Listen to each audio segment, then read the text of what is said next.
And what I had said before, we started about Francis Yates is very important, and I'll repeat it again since we're recording now. And that is that no one knew anything about the Winter King and Queen in Bohemia, just up the outside surfaces of attempting to take power and lost it and that kind of thing. But she was a scholar at the Warburg Institute, and she began to discover pieces of this history, which no one had known before.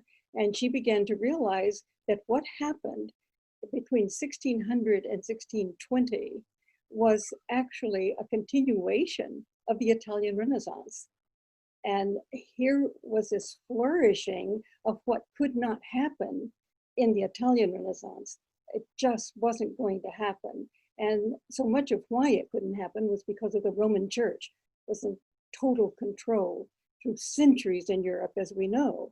And there were so many people in the Italian Renaissance, but I always think of Pico della Mirandola, and he reminds me of this young couple in Bohemia. He was in his 20s, and he was studying alchemy and Kabbalah and Hermeticism and Christianity. And he saw that at the heart of all of these traditions was a basic mystic transformation. And he wanted to bring Islam as well, of course. He wanted to bring all of these together in Italy.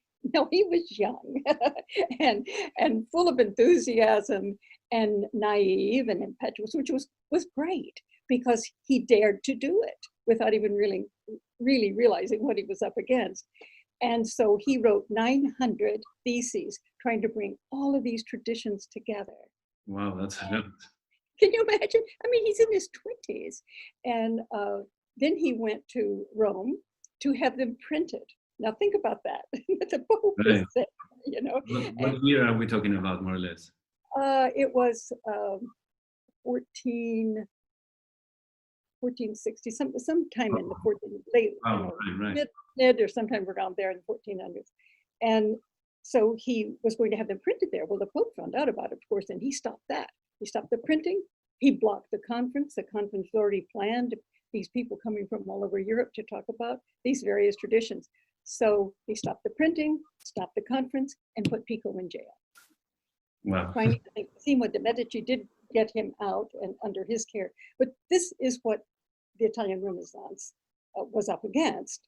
But it was there, and it was still in consciousness. I think there have been many Renaissance periods in Europe that we haven't known about. And the first one was the High Middle Ages between about 1000 and 1300. Incredible around Chartres, this wisdom school at Chartres, in which these masters actually realized the true Christianity, which is the mystic tradition of inner experience. The esoteric aspect, right? The esoteric is this inner tradition. Of course, that's exactly what the church did not want. No going inward, thank you very much. We tell you what to believe and you do what we say. But there they realized it at Chartres Cathedral. That was a tremendous Renaissance. And there were so many other aspects of that. But there was, some people think that the Bohemian experience is more an expression of the High Middle Ages, that Renaissance, than the Italian Renaissance. But we have to say that all of these periods of awakening, after the church had absolutely blocked things off for 700 years, you simply could not own a book, much less read a book, that was outside the Roman Church. And they burned every tradition's text that they could get their hands on. And of course, they killed people, slaughtered people. Yeah. And so it was a very serious time of constraint, you might say. So we'll take the High Middle Ages and the Italian Renaissance, and here it emerges in Germany around 1600. There were also alchemists writing, and so it was all there, but just below the surface. And it blooms, it really blossoms again with this one. All right. So Betty, let me just, for the sake of the audience, let me give a short, brief introduction on the main subject of today's conversation, which is a topic that's very dear to my heart. And like I was telling you in one of our emails, I'm not really sure why there's this like affinity in me for this event, but so we're going to talk about what's called. I mean, there's been so many names given to this because of so much happening during this time, but there's this idea of the Winter King and the Winter Queen with their Winter Kingdom, which was a very short-lived kingdom, and it's a very special time. I think it connects so much with the idea behind this show, which is mysticism and trying to remember something that we've forgotten and which is encoded perhaps in all the esoteric aspects of all the religions, perhaps, which all of them explain it perhaps in different terms, but if you read them and compare them, you start seeing how much they are similar and how much they are pointing at something that is probably or most likely behind the words, and which is our birthright, we could say. And in fact, it's I think that they are pointing at our essence, which is exactly something that cannot be expressed in words. And all of this I'm saying because you're I would say you're an expert on this historical subject, this historical time, and like you were just explaining, you compare it with the Italian Renaissance, and also with other Renaissances that you were telling me that's sprouted during even previous times in Europe.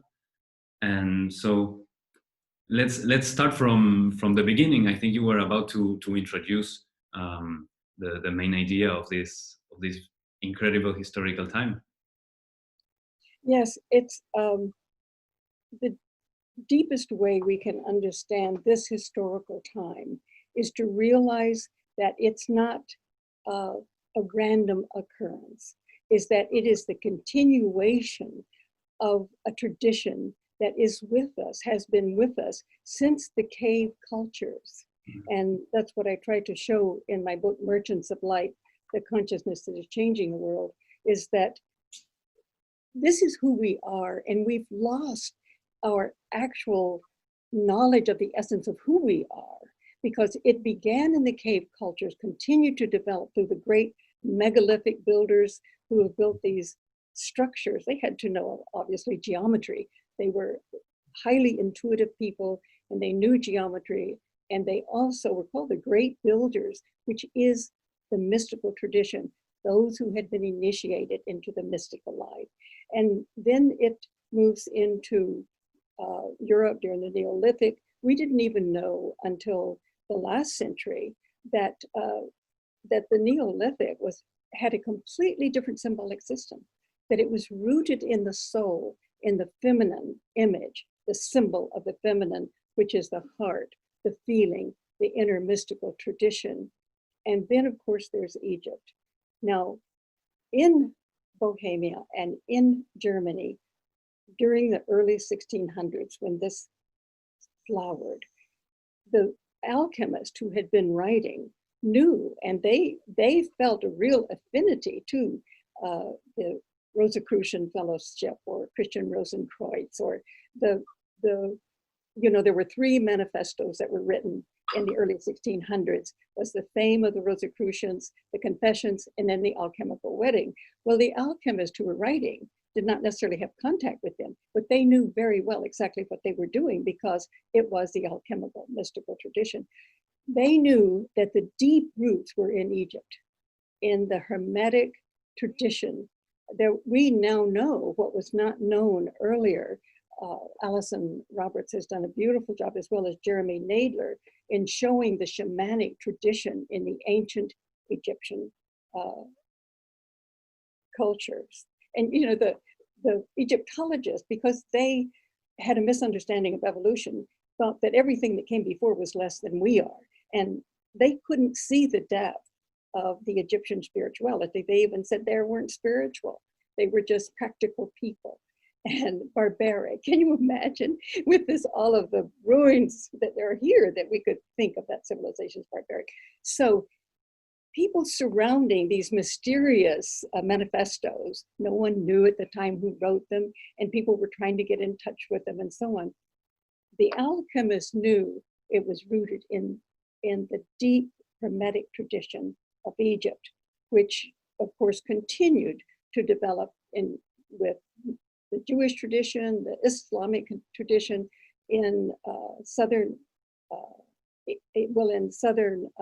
below Alexandria. And then when Christianity started pressuring them, they went over to Baghdad, and then the Persia came back in the High Middle Ages into France. It's a very interesting story how all of these traditions were working together to help us to realize that the mystic tradition is the same, that they wanted to resolve this problem of many different religions and fighting against each other. So it really blossomed in Europe and in England when James I allowed his daughter Elizabeth to marry Frederick of Heidelberg. And there was just, I'm sure you know this, how tremendous celebration when they got married, because there was a lot behind that. It meant that they thought James I of England, whose daughter was Elizabeth, that if he was allowing her to marry a German Protestant, then that meant he would continue the tradition of Queen Elizabeth and allow and support the Protestants in Europe. Now, it wasn't even really so much a matter of Catholic and Protestant to these mystics, but the truth was that if the Protestants were in power, they allowed these other traditions to a degree, much greater degree than Catholics, to explore and to expand. And that's exactly what happened. And King James, Bohemia. Sorry to cut you off. King James, we're talking about King James of the King James Bible, correct? Yes, that's right. Yeah. Queen James the First. And his daughter and Frederick, something that perhaps it was really common in that period, but they were so young when they got married and came up with all of this plan, right? Well, actually, they were 17. Yeah, you're right. They were 17 when they married. And so there was a huge celebration in England and Europe among the Protestants. The Catholics didn't attend. They knew what was going on, but they married in England, and then they came. And when they traveled from England to Heidelberg, they had Shakespearean actors, they had music, they had everything practically to celebrate this great marriage, because everybody's thinking, now we know James I is going to protect freedom, liberation in Europe. And there was the Order of the Garter, which James had given to Frederick. Well, he wore that. I mean, it was a royal sign of liberation. And so the people throughout Europe again thought, this is wonderful, because we have the protection now of the King of England. And so there was this incredible traffic, you might say, between England and Europe to Heidelberg, which was a center, all the way to Bohemia in Czechoslovakia, the old Prague. I mean, it's the new Prague, you might say. And Rudolf was someone who allowed, he was Habsburg and tied to the Roman Church, but he really allowed all kinds of research to take place. So the alchemists went to Bohemia, and the Hermeticists and Christians, Jewish scholars, they were there together. Well, this is wonderful. How often does that happen? Only a few times in our history, which doesn't speak well for us, does it? Anyway, great celebration. And there was just tremendous contact and traffic all the way between London and Bohemia. And there were booksellers. I mean, you can imagine booksellers who were interested in alchemy, knew what was going on. They published these books, they had these books. And in Heidelberg, there were beautiful libraries. And also they were engineers. So what we've got going on here are scientists and people who really are studying nature with the use of mathematics. And that was this underground esoteric tradition that gave mathematics actually to Europe as a way of studying nature. as well as the inner tradition of mysticism. So at Heidelberg, there were statues and geometrically shaped gardens, but the statues were very interesting because if when the sun touched the statues, very often they would release the sounds. And there were just all kinds of mechanical, interesting things that people hadn't seen before in Heidelberg, because they're scientists, engineers, mystics, and very intelligent people who were really trying to understand the universe. And it's said that Elizabeth, the young 17-year-old wife of Friedrich, who was also 17, that she was very intelligent and that he was intelligent and a mystic. Now, they are, I don't know how much they were aware of what was going on, but they must have been pretty much aware. But it was a movement that was a human movement. It was, I say human because it was like from the beginning of that we know about the emergence into modern consciousness in cave cultures. So they really are drawing on the roots of our past, and especially from Egypt. So here is this excitement in people. The Egyptian was carried very much by the alchemists, and they would come together. You can just imagine what it was like, all of them coming together, and they all knew that they wanted to get rid of the divisions in religion and create an educational system for the whole world. In other words, their goal was to bring enlightenment, an illumination of soul and an enlightenment of mind. And that was their goal. This was the true enlightenment. Their views and their visions for the true enlightenment were far higher than the French Enlightenment that came later, because they did not know about mysticism. And they felt they were the apex of civilization. Nothing better had come before. A little bit of a problem in Western culture, I'm afraid. Always a sense of the superior. And so they just said that there's nothing but the rational mind. And everything that came before was nonsense. All of those images and symbols and that sort of thing, just total nonsense. They knew. And so that was a false renaissance, but the true one was suppressed. And that's where our king came in. I'm thinking that this rational mind that you're speaking of, compared with a more intuitive and a more symbolic mind, perhaps is kind of two aspects that show this: the exoteric and the esoteric aspects of religion, the more literal and the more subtle meanings in the religious books. Exactly. There was a philosopher in the 1700s after our Bohemian experiment, and Jean-Baptiste Vico. And he was at the same time, really, as the French Enlightenment philosophers. Of course, they didn't listen to him, but he becomes important in every Renaissance period, because when people awaken to this other aspect of who we are, then they understand Vico. But Vico said, our first language is symbolic language. And we know from the Nag Hammadi text that the Christians also said, spirit speaks in symbols. This is our first language. And later, we learn rational conceptual thinking. We now know enough about the brain components to know that the right brain feeds into the left brain. The rational couldn't even exist without the symbolic. But Vico intuited that. And he said, when you develop conceptual language, you don't want to get rid of symbolic language. That's a source of truth and our inner essence. So, and you don't want symbolic language to dominate rational language, but they should move back and forth between each other and always inform and create, co-create together. Well, the Enlightenment philosophers had nothing to do with that. So here we have Elizabeth and Friedrich of Heidelberg, who obviously were aware of, I don't know to what degree, all of this that was going on. And there were many princes in different principalities in Germany who were Protestant, meaning open to and wanting to have this great enlightenment in which we would get in touch with heart, the heart consciousness. And be able to have a true enlightenment and stop all of the wars in Europe that were against Protestant and Catholic, that the essence at the heart of each was the same. So this young couple knew enough, and if Frederick was a mystic, then he knew innately how important this was. But he had around him, Christian of Anhalt was his most important advisor, and he was really for this movement.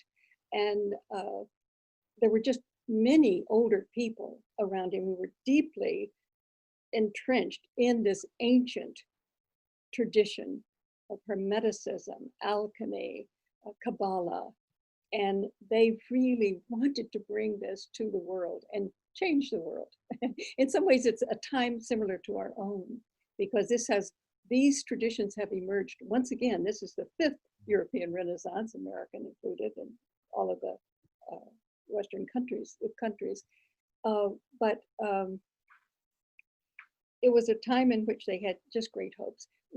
I think we have hope too, that we can that we can be a part of the transformation of our world.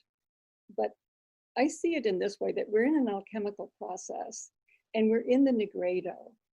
There are tremendous differences, and yes. yeah. And also, not only are those differences, but everything, all of that terrible darkness that we had repressed is coming to the surface.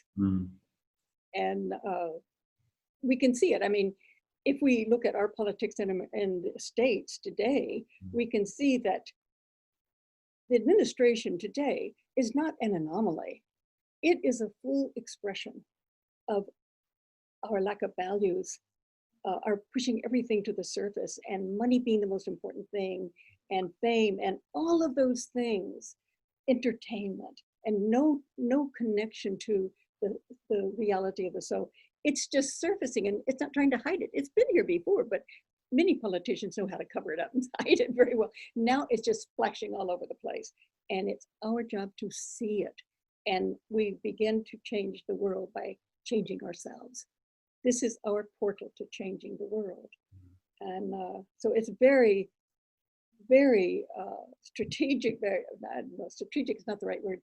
It's very important times, because we also now have the climate crisis. It's almost as though nature is saying, you either go beyond the Nigredo, don't blow up in the Olympic, as we've been doing, go beyond the Nigredo and begin to work with these issues to really transform ourselves in the world. Yeah, and in fact, I think the politics of today it's a very magical, very magically fueled field today, because especially because of the use of advertising and the use of how intelligently perhaps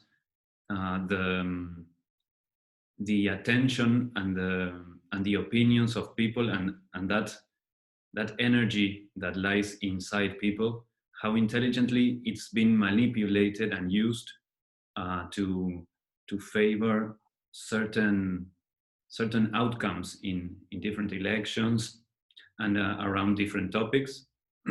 Excuse me.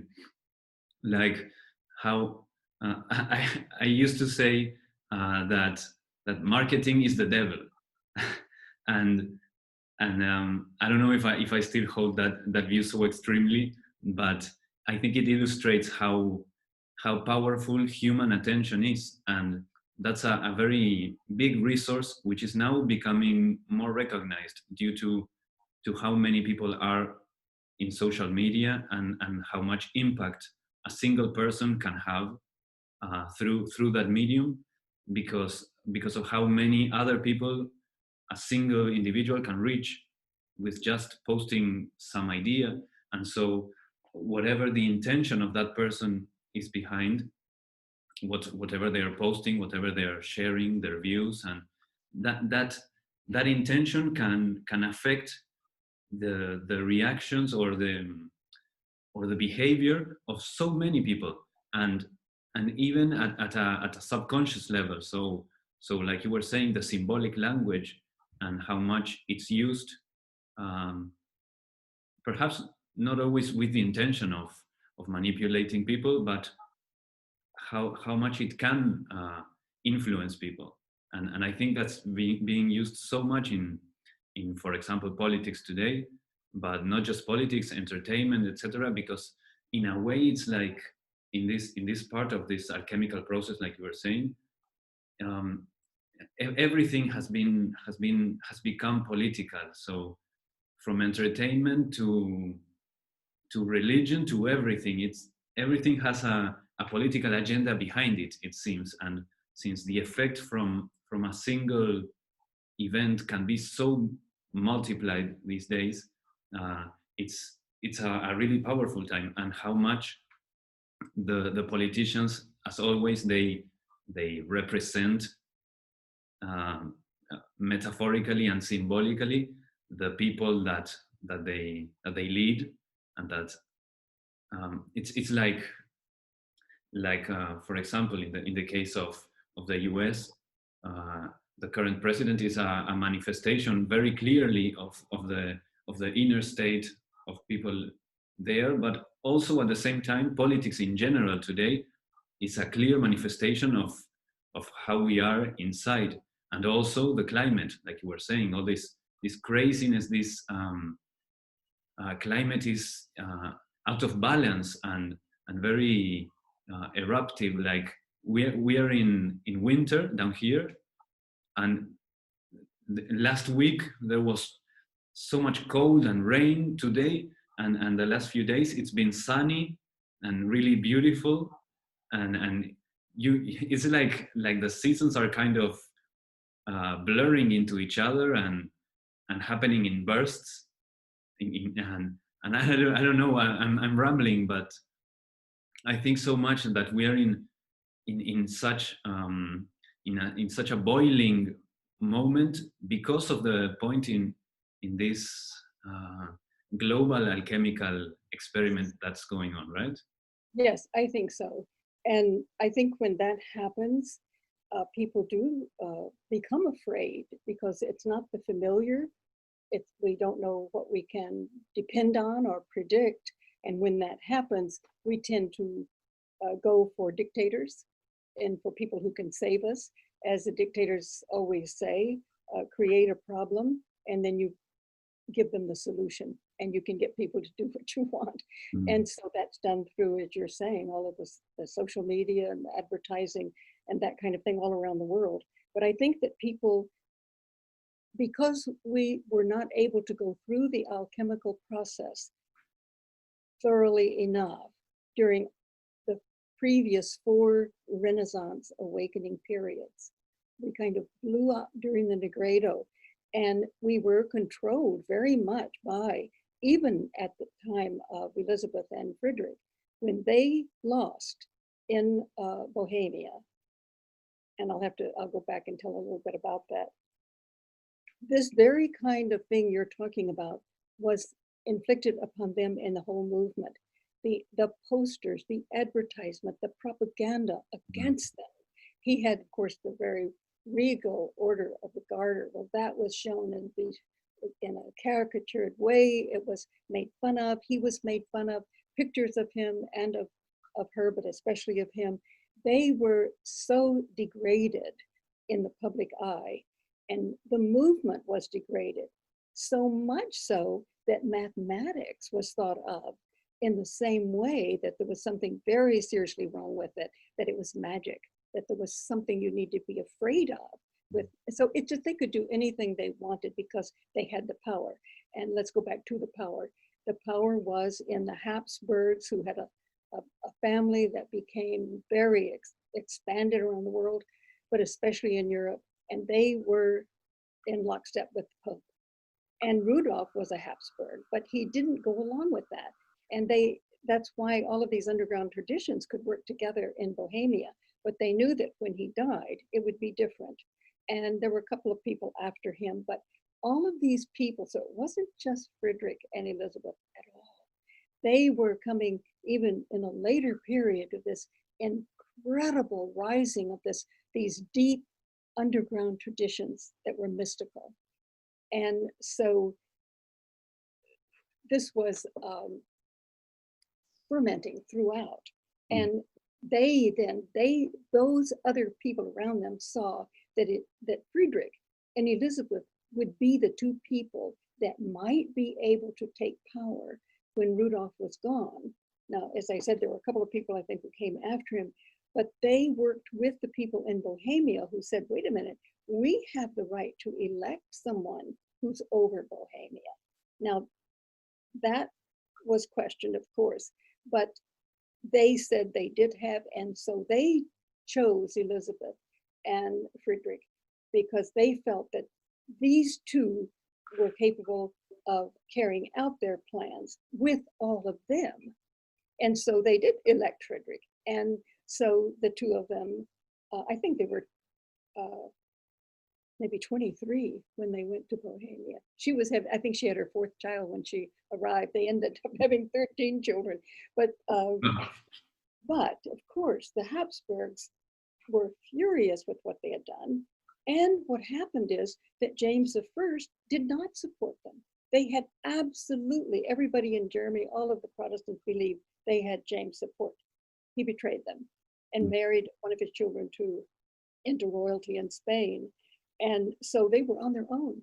And as it turned out, when the Habsburgs got an army together, they went in to get rid of them, and they fought on White Mountain. And I think it was about an hour or two, won. And then Friedrich and Elizabeth had to leave Bohemia.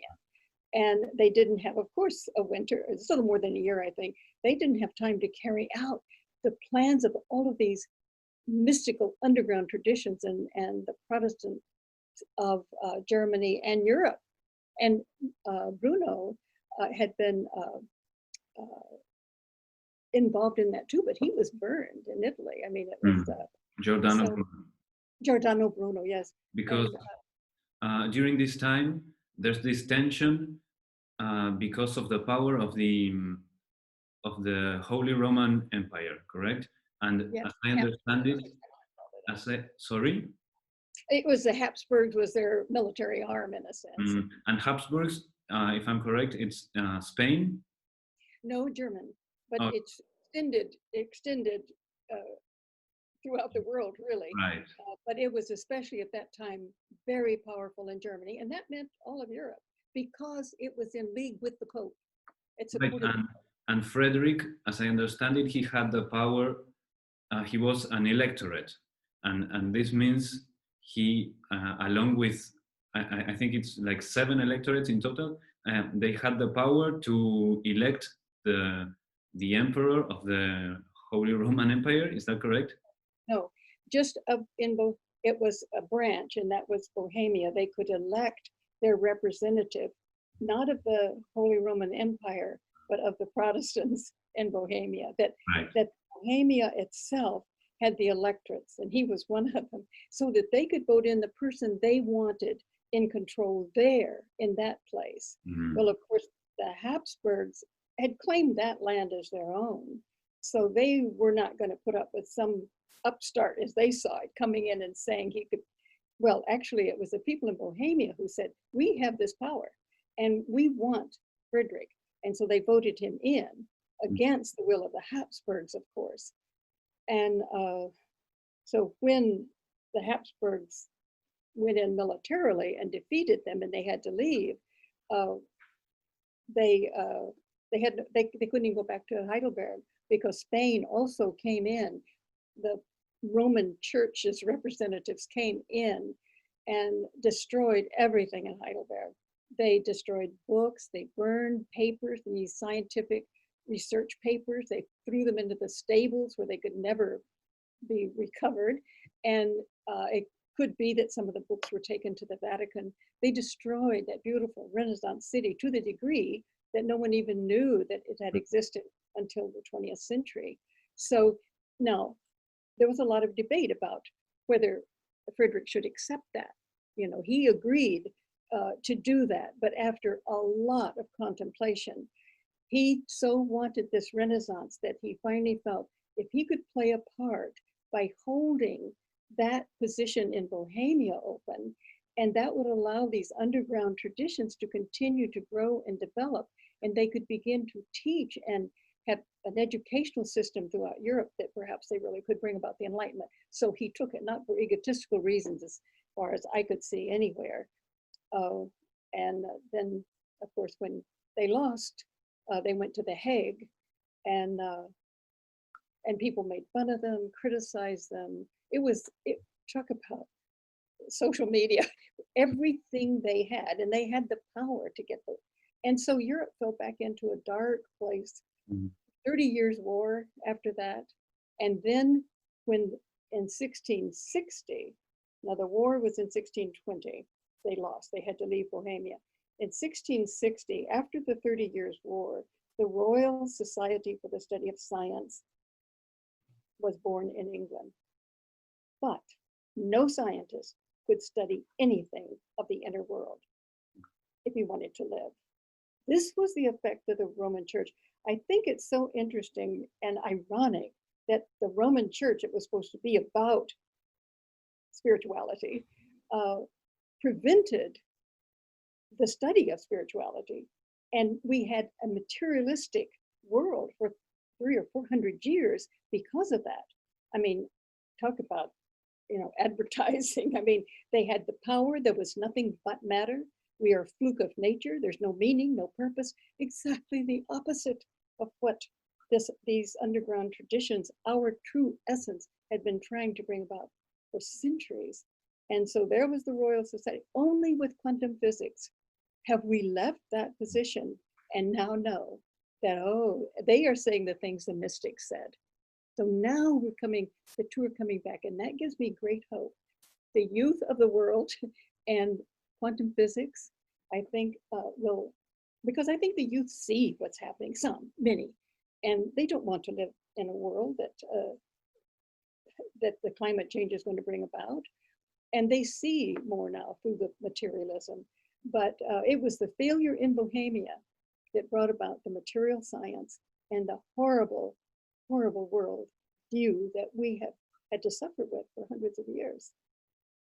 It's so interesting that you mentioned the youth and quantum physics as part of the move towards of the pendulum moving again towards. And in my case, particularly, my spiritual journey started in high school when I was studying quantum physics. They would teach all all everything. I mean, in fact, I actually did in class the experiment, the double slit experiment. I did it, and I saw the two different results. Personally, I experienced that, and learning about quantum physics and the fact that it's not a point, but it's like electrons and all the subatomic particles, they are like probability fields, and all of those information that I got started waking something up inside me. And I remember one day realizing in class, well, everything we're learning here is what religion has been talking about forever. I don't know how I got that understanding, but that started, it lit a spark inside me. And since then, I started slowly and slowly accepting more the possibility of a transcendent reality, because I was never completely against it. I was more like trying to understand how is it possible that there is something more than the material world. I mean, how can people talk about all that when it didn't make sense to me? But I wasn't against it. It was just something that was totally over my head. But then through quantum physics particularly, something started to click for me.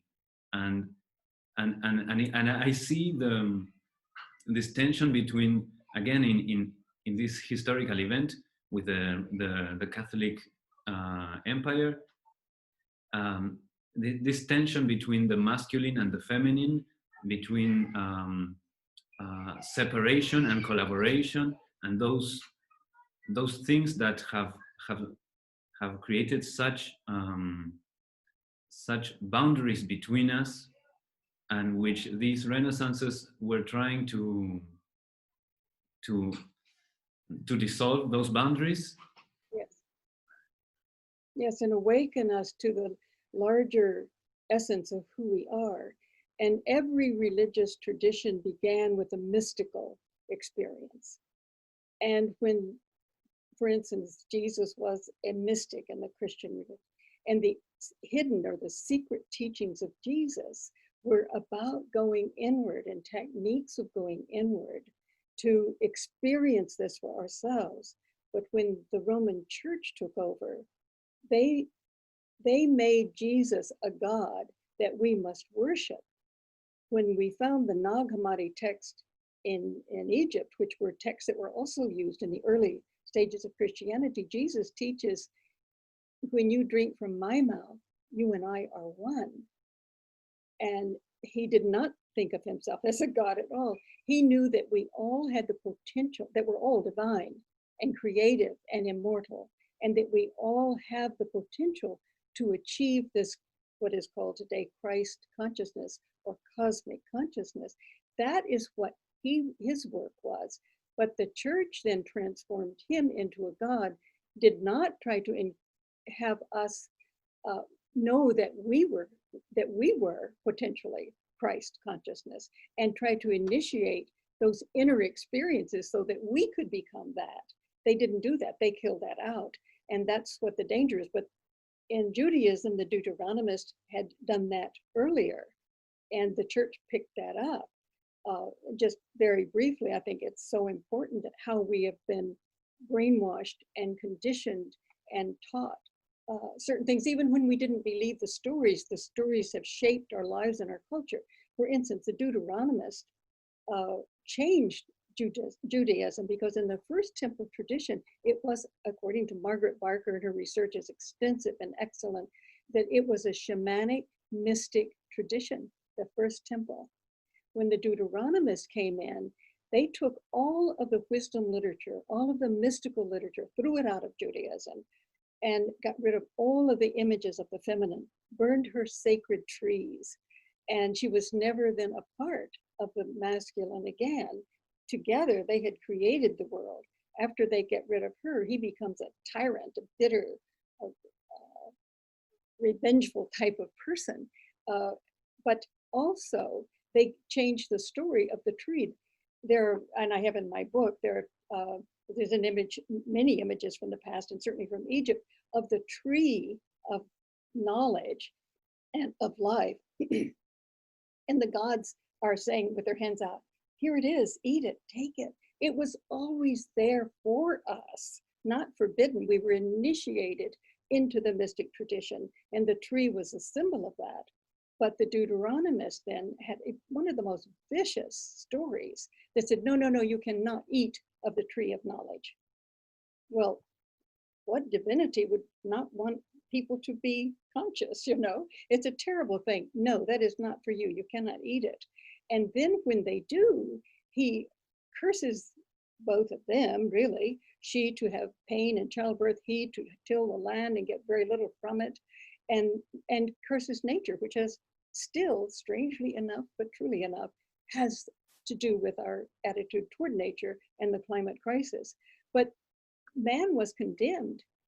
The human being was seen as nothing. This is not what Jesus taught. In fact, the Jesus tradition is an attempt, according to Margaret Barker, and I think she's right, to bring back the first temple shaman mystic tradition. The Roman Church took over and stopped it, although many of the teachings of these mystics were still there.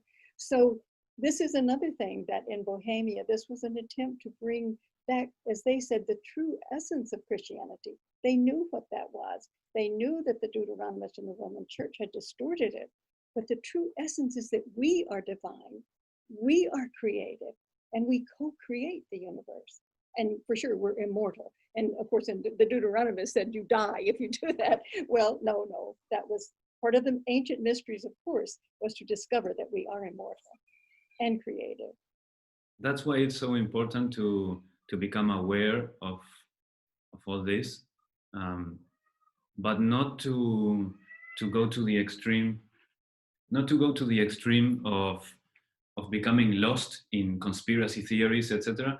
But yes, to understand that there is, or there has always existed, what we might call an elite or a certain group that is more inclined towards the masculine, which is, as you were saying, a kind of tyrant sort of consciousness, and perhaps, sorry? Left brain, rational, yeah. Correct. And perhaps there is a tendency in that way of being or of thinking to domination. So naturally, there exists this tendency in the human world, in society, and it's important to become aware of that, not to get lost in it and spend all of your years studying that just to feed your mind, because it's one of the traps that we can fall in. But it's important to become aware and then see, okay, what is perhaps the antidote for that? And I think it's going in, like you were talking of Jesus's teachings, going inward and getting in contact through direct experience with what you really are, instead of feeling constrained by your form, by your body, by your thoughts, by your culture. Starting, it's one of those paradoxes of the truth of the more inside you go, the larger you become. That's true. And the teachings of Jesus in the Nag Hammadi text is one of the teachings I love, is that if you bring forth what is within you, what is within you will save you. But if you do not bring forth what is within you, it will destroy you. And I think that's what we're seeing in our culture, is that we've been told that there isn't anything within. There isn't anything within, and we haven't brought it forth, and we have forgotten who we are. And I want to say just a word about conspiracy theories. I think that it's very important to distinguish between history, that there is evidence to support, and what someone might call a conspiracy theory. You know, I've found that that's not what you meant, I think, but I think that when we have evidence of something, I see you have a kitty cat there. When we have evidence of something that existed, then I think we must know that evidence. We must know that. We must know what the Deuteronomists did and what the Roman Church did. But also, we also can be grateful for the Roman Church's creating so much that gave people a way to find the inner world. I just took a virtual journey following the path of the feminine in France, and of course they're deeply, deeply entrenched in the Christian tradition and Roman tradition, but the mystical tradition as well. So there are many good things to be said about the continuation of this tradition to some degree in Christianity, but it did throttle, in many cases, the mystical tradition. And some branches of Christianity are much more guilty of that than others. Christianity, the contemplative or esoteric Christianity, saved the essence of Christianity, and they are part of the underground tradition, along with Kabbalah and Hermeticism and Islam. So it's, I just think it's so, and I never had an experience with the church in a way, in any form, that caused me to have a passion against, or I know many people have suffered deeply. Thank God I don't have that, so that I could look at this as historical occurrences and what they did, you know, what those teachings or political positions have done to us. We have to, it's so hard to wake up from brainwashing. You know, it's very, very hard. And in the States, for example, many people have very definite positions because the other side has been totally censored. And so to be awake, you know, to be awake today is very difficult. Some of the research you have to really seek out in places that you wouldn't expect to find it. So that's our situation today, is to awaken from this centuries of brainwashing and conditioning to try to find this. And I think there were people, and there are all along the way, there are people who have done that and can take what is nurturing to the soul and leave the rest behind. Mhm. And I think that we really have to be grateful for these two teenagers, as you said, you know, certainly they were when they married, that they knew what was going on, that they could be chosen as that representative, and they chose to be that. So it was a time of great hope in Europe, and they placed their hopes on those two. And when they were having difficulty in Bohemia, even the Protestant princes in Germany did not come to their aid. So they were betrayed in many ways. And it was like today, all of this is up again. And when we look back at that and we see the submersion and the limitation of scientific thinking and of mysticism, and how many centuries of suffering we went through because that Renaissance failed. We don't want it to fail this time.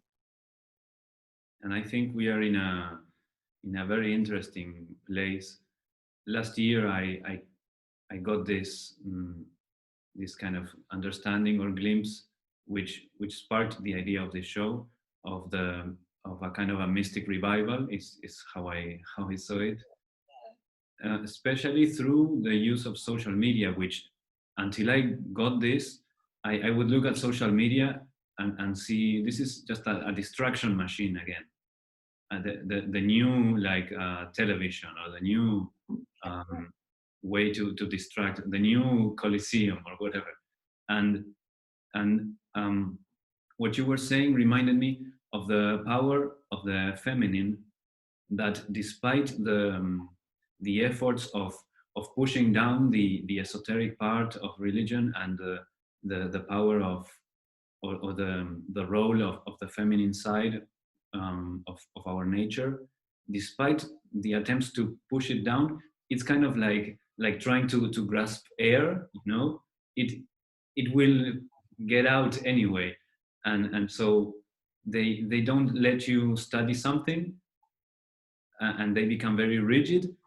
But that other part is so much a part of us that it seeps out, and people become interested in it and start studying it in ways like bending the rules, you know.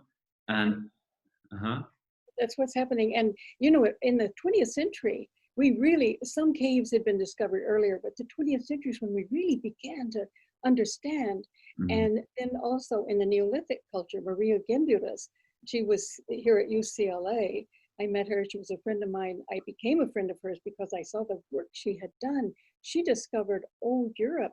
It was a feminine culture in the sense that it nurtured the soul, and it was in partnership with the masculine. We didn't even know that had existed either. I mean, in prehistory, all in old Europe. And that, all of that is in us.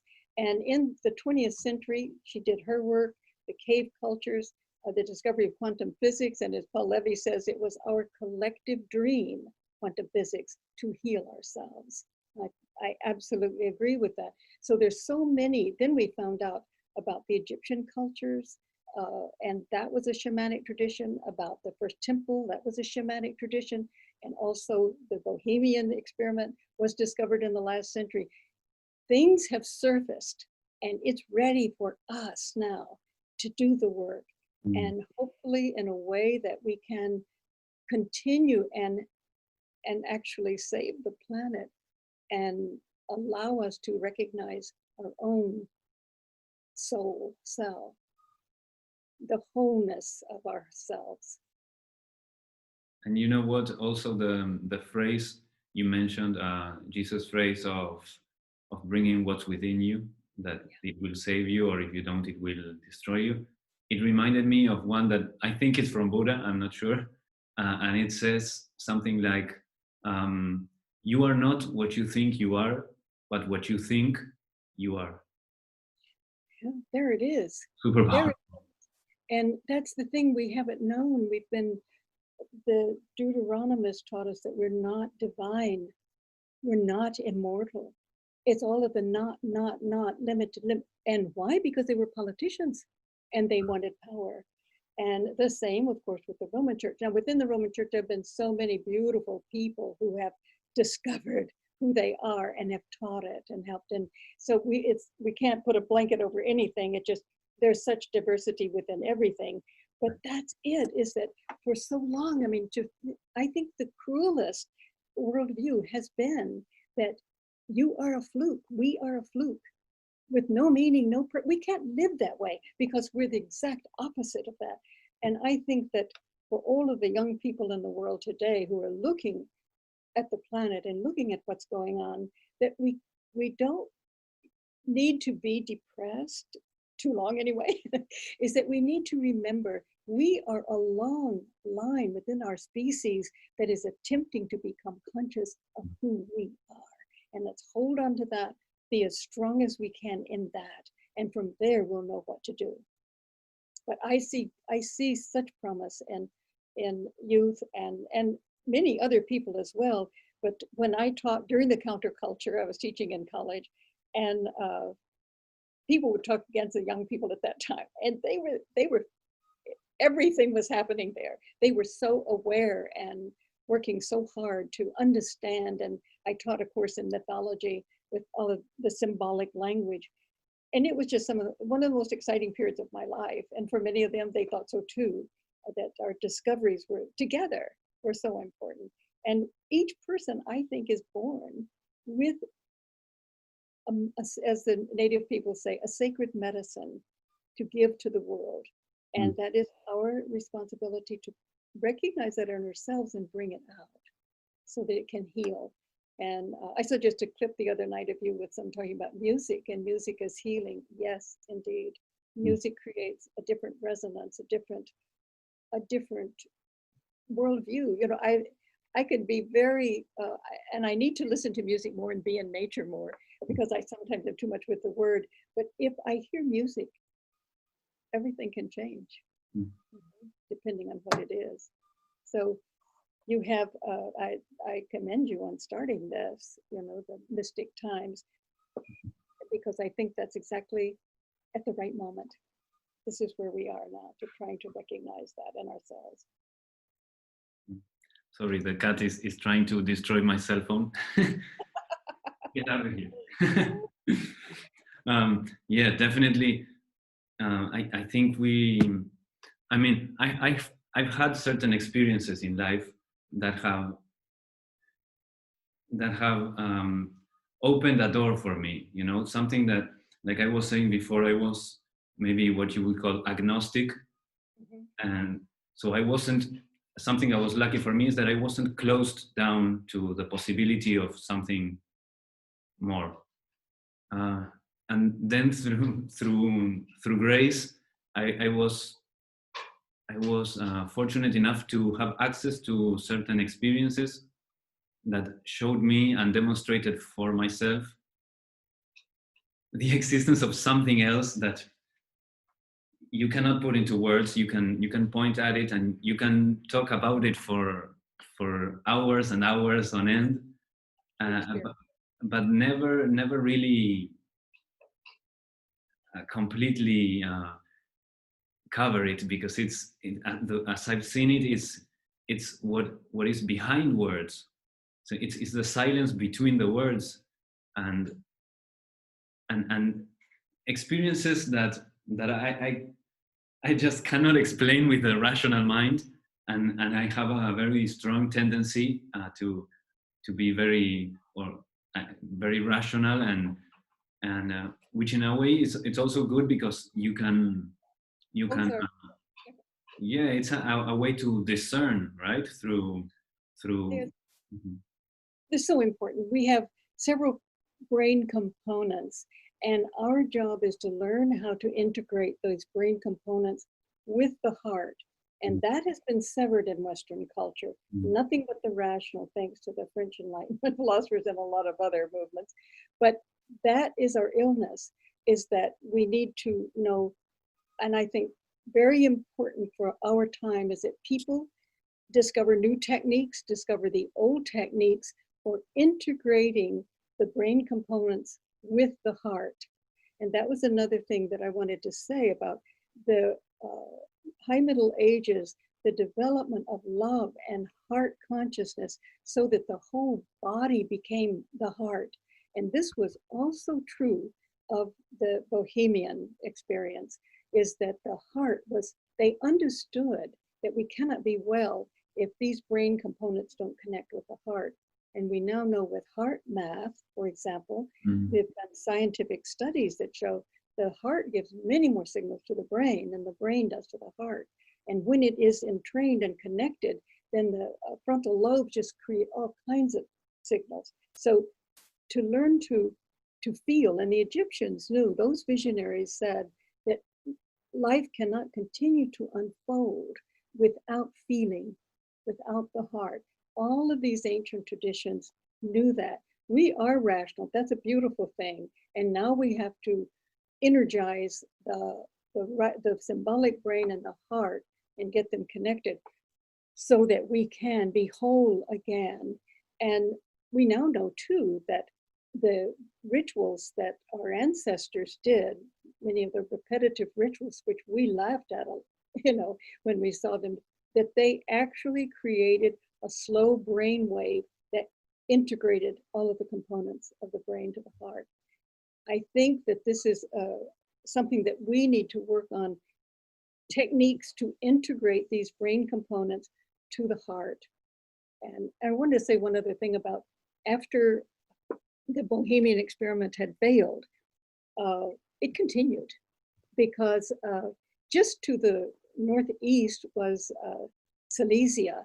There was Jakob Böhme, for example, not that he was necessarily an effect of that, but he was a part, you might say, of it. One of the great mystics in the Western world, and also Angela Silesius, who knew that we are all divine. Andrew Harvey just published his translation last year of his poetry, Becoming God.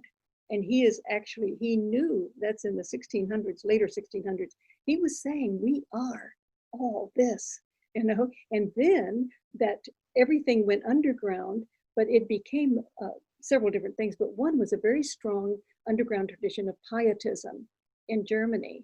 And in the next century, Goethe, the great German poet Goethe, his father wanted him to go to the university, study law. He did, he hated it. He came home sick at heart. And his mother got him in touch with Fräulein von Klettenberg, who was what? A pietist, which meant she was an alchemist. And so that is what saved Goethe's mind and heart, that he then became one of the great alchemists of the Western world. And not everybody knows that Goethe was an alchemist, but that's why, because it was that tradition that was in Heidelberg and suppressed, but became pietism and was taught to Goethe. And then, of course, later Novalis. So the next Renaissance that we have, awakening of this tradition in Heidelberg, was in the German Romantic poets. And so it continued. I can't hear you, Rafa. Yeah, I was muted. It would be amazing to do another episode eventually all on alchemy. You've also mentioned shamanism. There's so much to explore around all of this. How many people even today, perhaps not even knowing it, because of this, the perennial philosophy, because of this shared truth among the different traditions, how many people today are alchemists and perhaps they don't even know it? And we're all alchemists right now because the world is going through the mystery school initiation of death and rebirth, we hope. So we've got to be, I think, and we were perhaps born at this time because we wanted to do this work. Perhaps you are so intrigued with that time and that position, you may well have been Christian of Anhalt, who knows? You may well have been someone at that time who was so intent on transforming the world. And we know now is a time of death and transformation too. And so, yes, we're going to all be discovering that we are alchemists here, and we are working on ourselves and the earth for this transformation. We might not have another chance. This is the 5th time. We might not, given the climate, but I think we can do it. Because alchemy is magic, and it is following laws of a higher order. Once we begin to do this work on ourselves and do the Negredo, find our own darkness, we draw to us that higher consciousness that actually works by higher laws. So we can look sometimes like magicians, but we're working by higher laws because we're doing the work that will transform. I think there's great hope for our time and future. Yeah, I think so too. And tell me, I want to respect your time. I don't know how much more time you have, but maybe if you want, you can tell me a little bit more about this character that you mentioned. I don't know about him. Christian? Oh, Christian of Anhalt. Well, he was the advisor to, I just chose him randomly. He was the advisor to Friedrich. There were so many like Johann Valentin Andre who wrote those manifestos. And let me just take the time to tell the story about the manifestos, because there was this legend, the story was told that there was a Christian Rosenkreuz who was born in the 1300s, and he lived over 100 years. And he was a very profound mystic and doctor, healer, so that he gathered to himself a group of people, 8, never more than 8, who were also doctors and healers.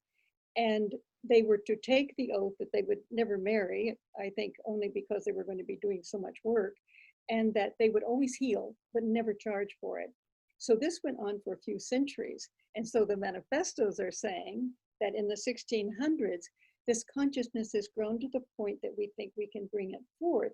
And we now need to attract other people who could be a part of this movement. Well, of course, people were very excited about it, but they never got an answer from them. And of course, the whole point was the going inward, I guess. But there were many, for instance, he who wrote the manifestos, and the third one was the chemical wedding. Well, that is precisely a bringing together all of the brain components into the heart. It's a mystical transformation. So when Goethe, over 100 years later, wrote Das Märchen, which is, I don't know, in English it's sometimes translated as the fairy tale, which is not a good word because it trivializes that Märchen was used in Europe as for a higher form of literature.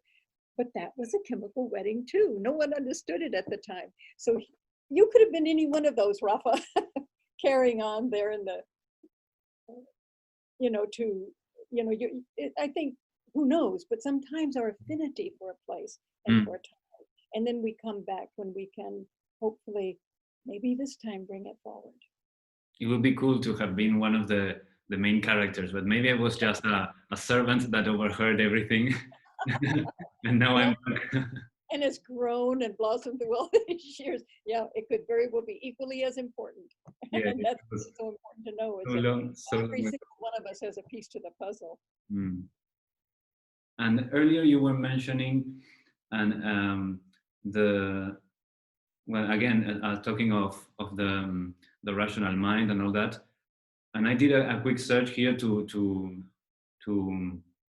and mathematics and science. So I did a quick search to remember, and indeed, René Descartes was a character also during this time.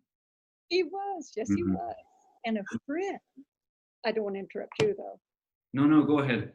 Well, he actually, I think, kind of willy-nilly got in an army that actually fought on White Mountain against Friedrich. I'm not sure. So many young people get caught up in that kind of thing and don't even know why they're fighting, but they have a belief. And I don't know the details about that. But later, Descartes became a very close friend to Elizabeth, the Queen Elizabeth's first daughter, Elizabeth. So it was a daughter of Friedrich and Elizabeth. So she had admired his work, and I think he even dedicated one of his works to her. They became very, very good friends, and met and talked, had a good intellectual life, sharing. So that was very interesting. I was surprised when I saw that. Yeah, that's amazing. And I always remember the story of him receiving the idea of what would become science in a dream through an angel. Did you know about that? It seems that I've heard something about that. That surprised me with Mhm. Descartes, because I didn't know much about him. And yes, there it was, deeply entrenched in him. It's just amazing. But I think that so many, I want to say too, that science has existed from the very, very early. That was a misconception of the French Enlightenment that they foisted upon us, you might say, because the megalithic builders, Right. they were scientists. And if you go to some of these older constructions, like the beehive tomb, it's called, at Mycenae, if you stand in the middle, it's incredible resonance. And this was true in many places in the ancient world. They knew in building their temples, they constructed those temples according to the cosmos, the position of the stars.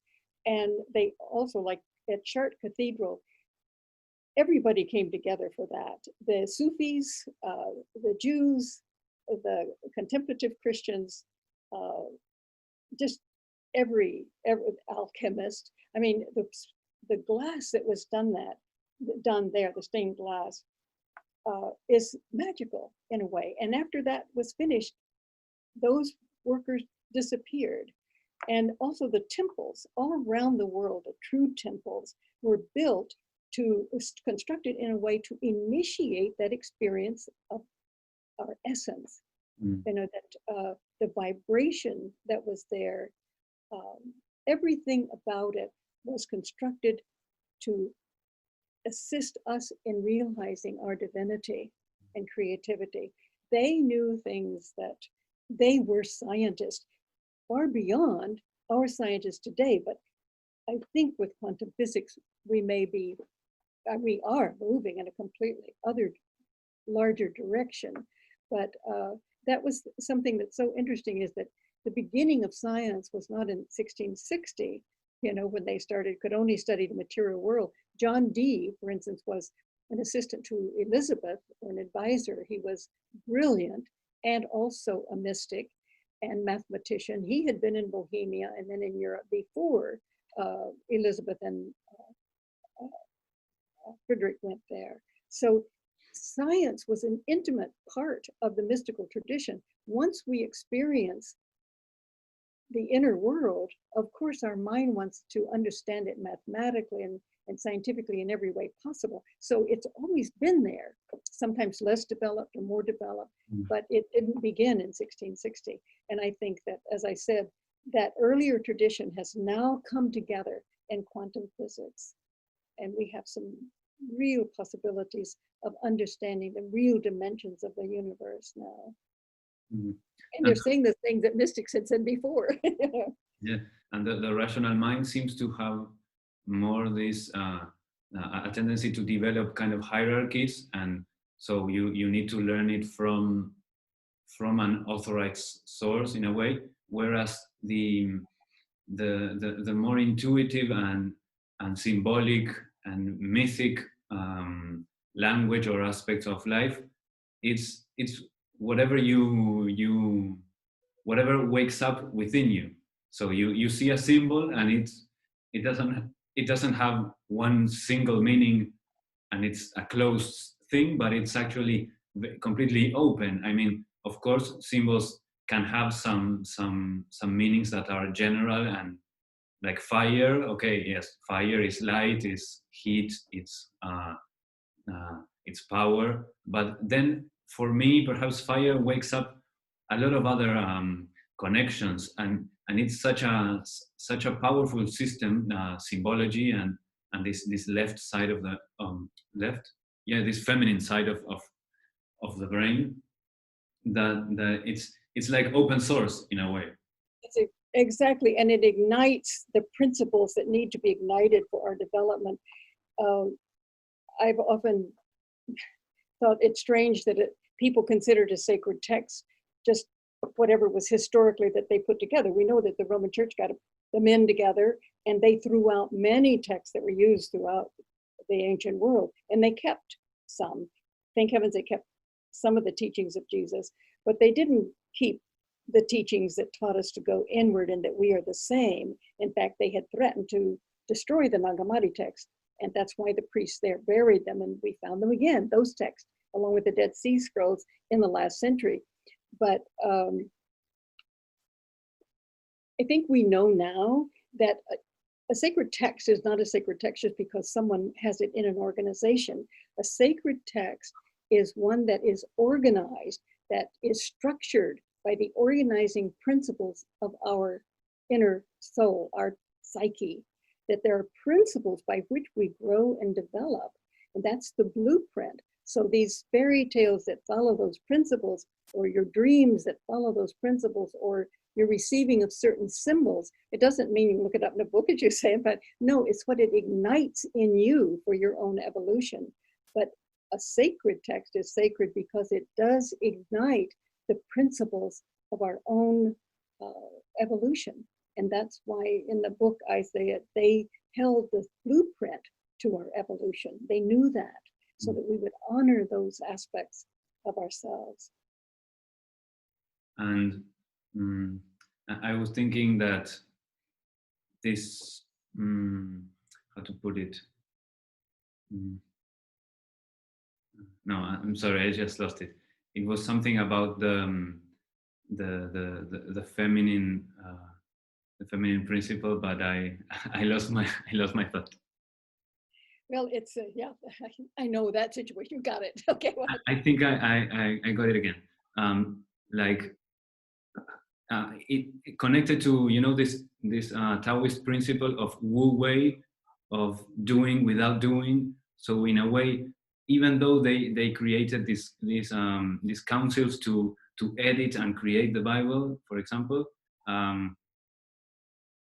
the masculine and the feminine always necessarily go together. So even though they were compiling this book, at the same time the feminine was going with that. So that's why you can read, as an example, the Bible and still get the esoteric teachings, despite them having tried to remove them from the book. Yes, it's true. It's like many of the texts that some Jews took to Egypt after Josiah and the Deuteronomists destroyed them. And also I think Jews during the exile worked on them, and they became the Kabbalah later, probably. But then many of those texts are in the Christian canon and the Catholic canon as well. So yeah, they had a way of coming back and surprising us. So I'm getting a signal for Kim that I have something else coming up. So it's been wonderful, Rafa. Yeah, Ben, for me also. And I wish you really the best in this adventure of yours. Yeah, thank you very much. It was a great honor to have you on, to get to know you a little, and I would love to do this again sometime, whenever you can. Good, we will, and my honor as well. So thank you so much. No, thank you, and yeah, and thank Kim for all her assistance in coordinating this conversation. I have to thank her every hour of every day. So I will, from you. Thank you, Rafa. Very good. Yeah. Well, okay. So, Betty Kovács, thank you so much for being on the show. It's been a real pleasure, and we'll see you again very soon. All right? Okay, good. Thank you. Have a good day. Bye-bye.